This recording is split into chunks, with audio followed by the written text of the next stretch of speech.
Is this what Build Back Better means? I hope not. How's everybody doing? My name is Anthony Brian Logan, and today we got to talk about the homeless rate in the United States reaching an all-time high.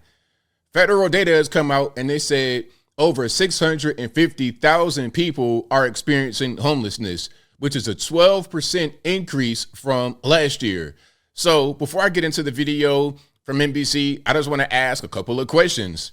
To anyone who wants to excuse this, what's the excuse? Is it because of the bug? Is it because of C-19? It's increased 12% from last year. So why are we going in the opposite direction as we're getting further and further away from the virus? Is it because things are too expensive? Is it because of a lack of housing?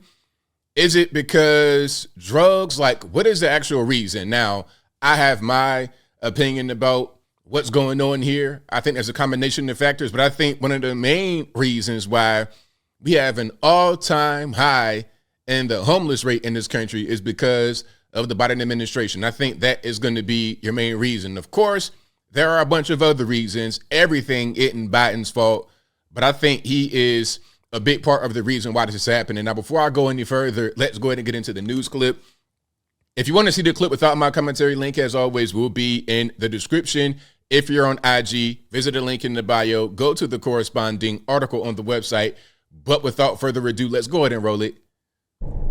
Take a drive down Los Angeles' Skid Row, filled with tents, people, and growing frustration. If I can get back in to another residence, then I won't make the same mistakes I made before.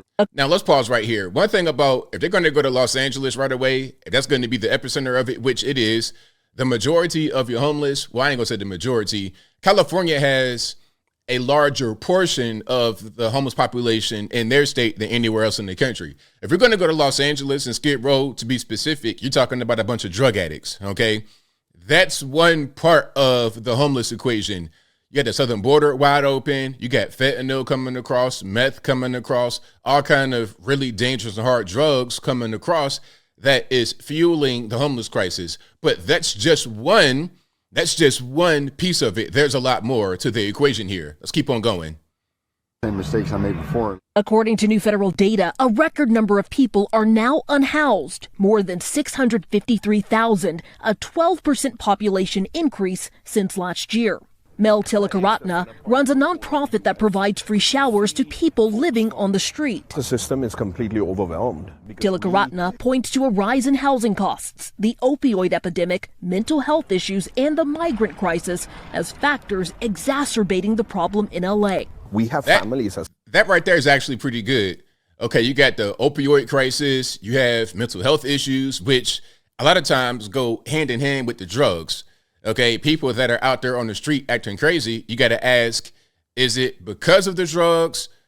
Are they on drugs to try and self-medicate? Like, what's really going on? I would just go out on a limb and say that the majority of the mental problems you see on the street are caused and or worsened by the drugs that they're on. Okay, that's usually what you're going to see. Homeless people that you don't really see, they might live in their vehicle, kind of off in the cut. These are not really going to be your drug addicts. Now, if you're living in the patch of filth under a bridge or on a sidewalk somewhere in Los Angeles or San Francisco, 9 times out of 10, that's going to be somebody that smokes crack for a living or that shoots fentanyl, smokes fentanyl or whatever. And the migrant crisis, of course, is going to make things worse because where are they going to stay? Some of them have jobs and houses and they go stay with their aunties and uncles and their papa and everything else. But a lot of them are going to be right there on the border or they get shipped somewhere else and they be right there outside of a police station, outside of somebody's house, just camped out.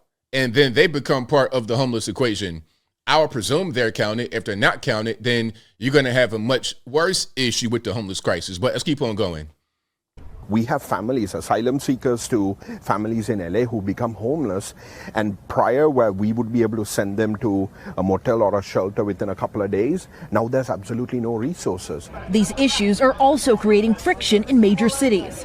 Back in September, New York Mayor Eric Adams revealed new fears as tens of thousands of asylum seekers flooded the city. Actually, 150,000 so-called asylum seekers flooded into New York City over the course of about 12 to 18 months, 150,000 and counting flooded into the city. Now, as I said before in previous videos, a lot of that is Eric Adams' fault, the mayor of New York City, also the governor of New York, Kathy Hochul.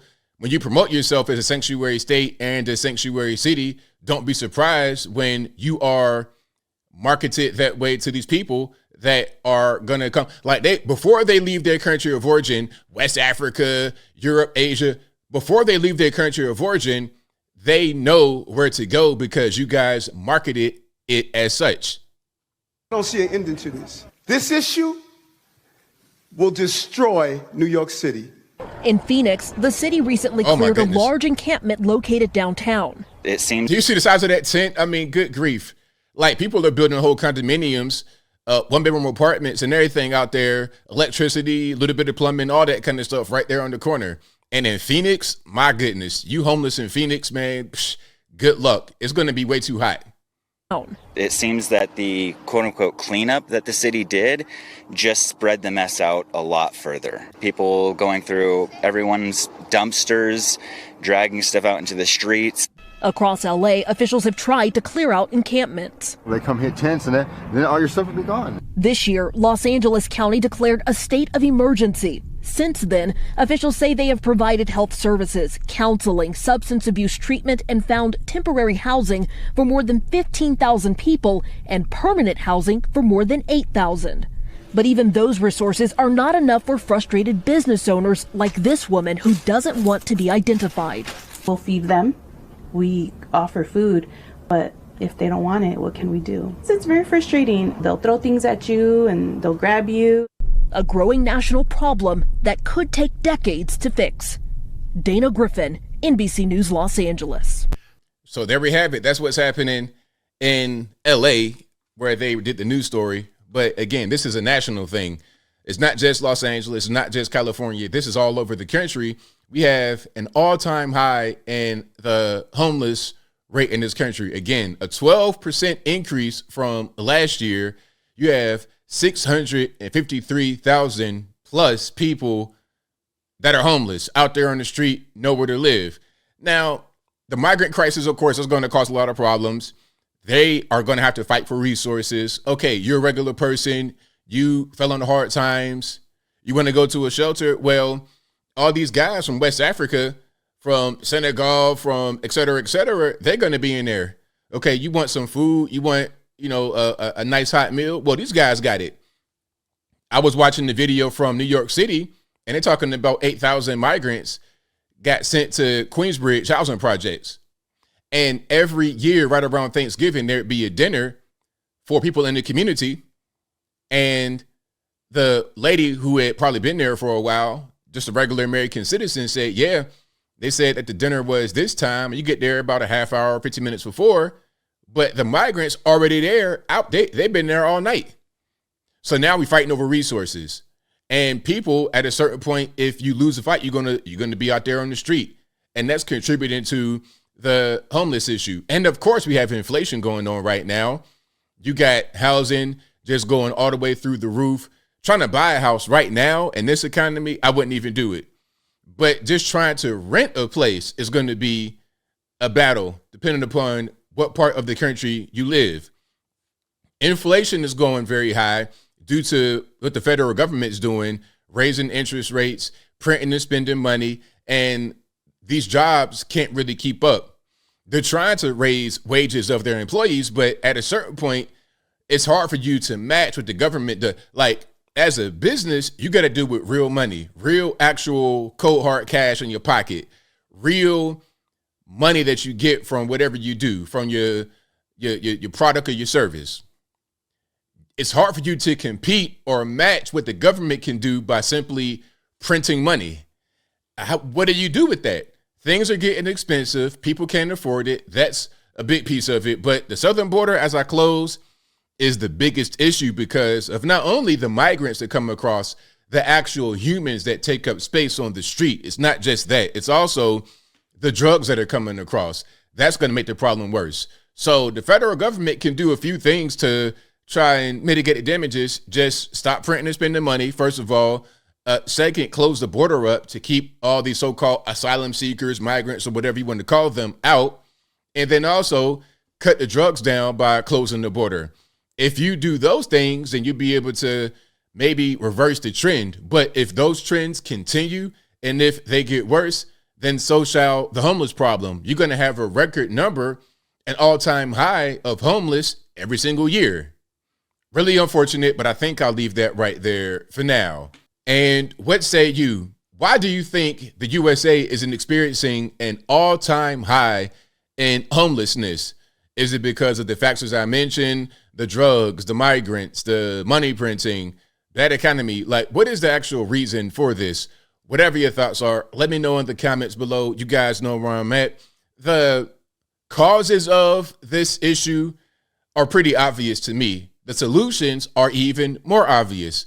Hey, if you know what caused it, just don't do those things anymore, and you'll be able to put a dent in the homeless. Now, am I going to sit here on this internet and tell you that if you do those things I mentioned, you'll be able to eradicate homelessness? Obviously not. Obviously not. Skid Row's been there in Los Angeles for many years. Going all the way back, long time, before I was born, okay? However, we're at an all-time high. So the purpose is to reduce homelessness, to get a hold on it, and also the drug problem and the migrant problem and the money printing, get a hold on those things so they don't just become worse and worse and worse, and as a result, damage our lives in a possibly irreparable way. But whatever your thoughts are, please let me know in the comments below. And that is all I got to say for this video.